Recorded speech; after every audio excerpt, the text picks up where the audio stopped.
Et puis à l'occasion de la Semaine internationale contre les aliments ionisés, c'est-à-dire traités par irradiation, plusieurs associations se mobilisent pour informer les consommateurs.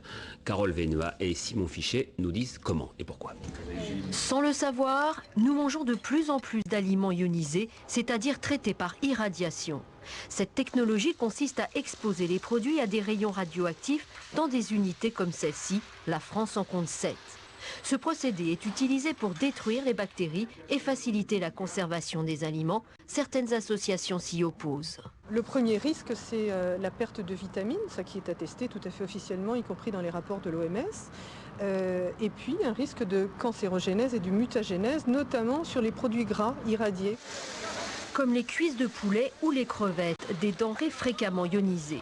Mais la dose des nouvelles molécules produites par l'irradiation serait sans risque pour la santé, selon l'Agence française de sécurité sanitaire.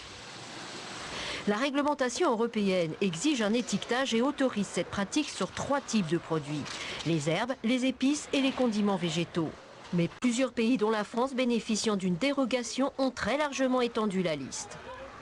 Je sais que les contrôles ne sont pas faits correctement, qu'il y a des contrôles qui sont faits mais qui montrent qu'il y a des fraudes, qu'il n'y a pas de sanctions. Donc on est devant un grand laxisme.